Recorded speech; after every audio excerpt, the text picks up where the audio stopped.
అమ్మా నాన్నల ప్రేమ కథ మిథునం గురించి లక్ష్మి చెప్పిన మరికొన్ని విశేషాలు చూద్దాం పదండి.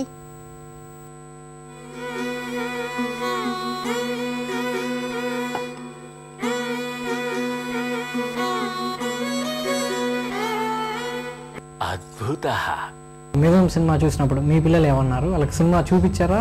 ఆ తర్వాత వాళ్ళ ఫీలింగ్ ఏంటి? పెద్దది ఇక్కడే చూసి అది తిరుగుతూ ఉంటుంది ఈ ఊరు ఆ ఊరు అని దానికి చూపించలే. నేను ప్రివ్యూ వేసినప్పుడు చిన్నపిల్ల మాత్రం చూసింది, దానికి తెలుగు తెలియదు అసలు. తీసుకెళ్ళాను ఈ సినిమాకి. I don't want to see, it's all old people, 2 people అనింది. కూర్చో చూడు మర్యాదగా, ఈ పిచ్చి వేషాలు వేయకంటే నేను నీ పక్కన కూర్చొని అక్కడ కూర్చుంటానని వాళ్ళ క్లాస్మేట్లు 2 తెలుగు వాళ్ళు ఉంటే వాళ్ళని తీసుకొచ్చాను. వాళ్ళ పక్కన కూర్చొని చూసిందండి. ఇది చూసేసి వాట్స్ యువర్ కమెంట్ అన్నాను కార్లో. You're on a good movie mom అనింది. You're on a great job mom అనింది. అంతే, అది ఏదో పెద్ద ఒక 4 పేరాలు రాసినట్టు. దట్ ఇస్ నీకేం నచ్చింది అన్నాను. First thing she said it's so lively అనింది. చాలు. మన పెళ్లి మేళం గుర్తొస్తుంది. ఎందుకు రాదు? పెద్ద మేళం ఖర్చు యావత్తు మగ పెళ్లి వారిదే అన్నారు. ఏ మేళం రాలేదు. సడీ చప్పుడు ఎక్కడ పెళ్ళేంటని మా ఊరి గంగిరెద్దు స్వామిని పిలిపిస్తే చివరికి వాడికి ఒక్క వరగా ఇప్పించేసరికి మా తల ప్రాణం తోకకొచ్చింది.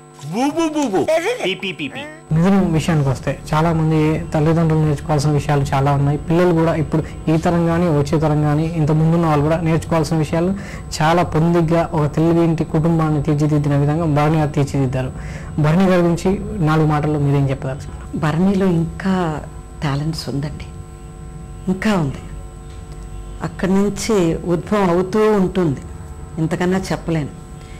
ఇది ఫస్ట్ వచ్చిన ఒక 2 చుక్కల నీళ్ళు అంతే, ఇంకా వస్తూ ఉంటుంది. అది కావేరిలాగా గంగలాగా ప్రయాగ్లాగా వస్తూనే ఉంటుంది. హీఈస్ వల్కానో, అంత టాలెంట్స్ ఉంది ఆయనలో. ఆలోచనలు పోతూనే ఉంటాయి. అన్నిటికన్నా గ్రేట్నెస్ ఏంటంటే ఆయన ఒక ఆర్టిస్ట్ కాబట్టి ఒక ఆర్టిస్ట్ని ఎలా హ్యాండిల్ చేయాలనేది ఆయనకు తెలుసు. బాలు గారు చెప్పారు, నేను చెప్పుకోవాల్సిన విషయం వస్తే మిథునానికి ముందు మిథునానికి తర్వాత అన్నారు. మరి మీరేం చెప్తారు? మిథునమే నాకు లాస్ట్ చాలు అన్నట్టే నేను వేదికలో చెప్పాను ఈరోజు. నాకు ఎందుకంటే సంతృప్తి, ఒక మంచి భోజనం చేసిన తర్వాత ఆలోచిద్దాం ఆకలి వచ్చేటప్పుడు అనుకుంటాం. ఇంకెక్కడైనా ఏదైనా తినేసి నోరు చెడుపుకోవడం ఎందుకు వద్దు అనిపిస్తుంది కదా, అలాగ అనిపించింది నాకు మిథునం. తెలుగు తెరపై కొందరిని చూస్తే మనకు దగ్గర వాళ్ళు అనిపిస్తుంది, మరికొందరిని చూస్తే మన వాళ్ళు అనిపిస్తుంది. కానీ లక్ష్మి గారిని చూస్తే ఒక అమ్మగానో ఒక బామ్మగానో ఒక మన ఇంటి మనిషిగానో గుర్తుకొస్తుంటారు. దీనికి కారణం ఏంటంటారు? చాలా సంవత్సరాలు ఇక్కడే ఉన్నాను కాబట్టి నాయన, ఇంకేం లేదు. ఈరోజు మార్నింగ్ చెన్నై నుంచి ఫ్లైట్ ఎక్కుస్తుంటే ఒక ఆవిడ తమిళ వాళ్ళు, మిమ్మల్ని చూస్తే మాత్రం ఎందుకంటే మీరు మా ఇంట్లో ఉన్న మనిషిలాగా, మా అక్కలాగా, మా తల్లిలాగా. నేను అదేనండి, నేను వేరు మనిషిని కానండి, మీ ఇంటి మనిషినండి. ఎందుకంటే చాలా సంవత్సరాలు ఉన్నాం మనం, వాళ్ళకి మనల్ని చూసి చూసి అది అలవాటు పడిపోయారు. ఇప్పుడు బాలుగారు పాటలు లేకపోతే మనకి ఇది వద్దు ఇంకోటి పెట్టు, బాలుగారిది పెట్టు, ఎంఎస్ సుబ్బలక్ష్మి గారు సుప్రభాతం పెట్టు, ఆవిడది విష్ణు సహస్రనామం పెట్టు, ఇలా కొంతమందిది ఇది బ్రాండ్ అయిపోయింది మనకి. అలాగా అలవాటు పడిపోతారు మనల్ని చూసి చూసి. మళ్ళీ దిష్టి పెడితేందుకే చక్కగా సాయంత్రం 1 గంట సేపు నువ్వు జుట్టు విరబోసుకొని ఇక్కడ నుంచుంటే పురుగు పుట్ర కాదు కదా, పిట్ట కూడా వాలదు. అవును, ఈ రాక్షసుడు చేతుల పడి లంకలో సీతమ్మలాగా తయారయ్యాను. చాలేదు సోది. ఆది దంపతులే అభిమానించే అచ్చ తెలుగు మిథునం. మీ మిథునం హీరో కాకుండా ఇప్పుడున్న వస్తున్న సినిమాల్లో యువ హీరోలో మహేష్ బాబు గారు కావచ్చు, అంటే టాలీవుడ్ హీరోలో మీకు ఎక్కువ బాగా ద బెస్ట్ బాగా నటిస్తున్నాడు అన్న హీరో ఎవరు? వాళ్ళు నటించకపోయినా నాకు ఆ మహేష్ బాబు ఇష్టం, అందరికీ తెలుసు.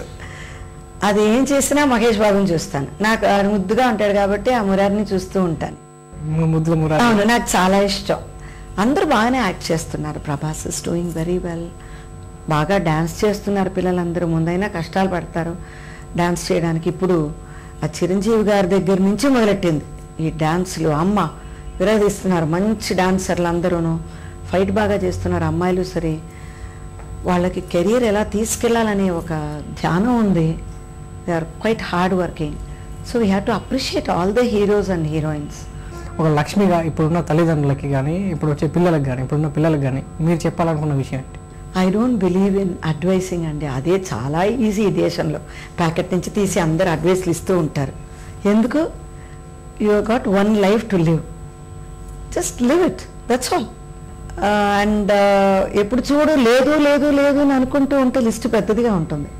అబ్బా ఇంతైనా ఉంది కదా, ఓకే కానీ అని వెళ్ళిపోతూ ఉంటే life is more beautiful. That is my policy from the beginning. ఏదైనా పోగొట్టుకున్నామని ఏడుస్తూనే ఉండం కదా, సరి అయింది కదా అని వెళ్ళిపోతూ ఉంటాం. మనకు కావాలంటే, వద్దంటే కావాలని ఆటంగా దాన్ని పట్టుకుని కూర్చుంటాం. Life you live only once ఈ బాడీలో, better live it, don't exist అంటా నేను. ఆది దంపతులే అభిమానించే అచ్చ తెలుగు మిథునం. ఆది దంపతులే అభిమానించే అచ్చ తెలుగు మిథునం. లక్ష్మి గారు ఇప్పుడు చేస్తున్న సినిమాలేంటి? యాజ్ ఇట్ ఈస్ ఒక కన్నడం ఒప్పుకున్నానండి, ఒక తమిళ్ ఒప్పుకున్నానండి. ఈ తమిళ్ కాస్త డిఫరెంట్గా ఉంది. అది నెక్స్ట్ ఇయర్ షూటింగ్, అది కాస్త డిఫరెంట్గా ఉంది. ఆ డైరెక్టరు ఈ సినిమా చూసి అక్కడికి వచ్చేసి ఇంకొంచెం పెద్ద లెవెల్లో దాన్ని ఒక 10-15 ఆర్టిస్టులతో డిసైడ్ చేశాడండి. బాగుంది అది. సముద్రకని అనే డైరెక్టరు, నాడోడి అది చేశాడు ఆయన, యాక్టర్ కూడా ఆయన. కన్నడం ఒకటి వచ్చి ఏంటంటే it is a parallel cinema just like this. అది ఇంకా పేరు పెట్టలేదు. ఆ ప్యారలల్ సినిమా కొంచెం ఈ పాలిటిక్స్ బేస్లో ఉంటుంది, అందులో నేను యాక్ట్ చేస్తున్నాను. అండ్ ఇంకో తమిళ ఒప్పుకున్నాను, అది they will be starting in July. That's all. Lakshmi గారు మిథునాన్ని ఇతర భాషల్లోకి మారిస్తే ఎలా ఉంటుంది అనుకుంటున్నారు? వద్దండి, ఆవకాయనండి. అది బెల్లప ఆవకాయ అయినా సరే ఆవకాయ. దాన్ని తీసుకెళ్ళి మరి తమిళ ఆవకాయ, తెలుగు కన్నడ ఆవకాయ ఉండలేండి. ఆవకాయ ఈజ్ ఫ్రమ్ ఆంధ్ర. చాలామంది చెప్పారు తమిళ్లో దీన్ని డబ్ చేస్తారని. అయ్యే బాగుండదు. శంకరాభరణం ఎలా తెలుగులో చూసారో అలాగే చూడాలండి. ఓకే, ధన్యవాదాలు లక్ష్మి గారు. థ్యాంక్ యూ సో మచ్ అండి. నమస్కారం.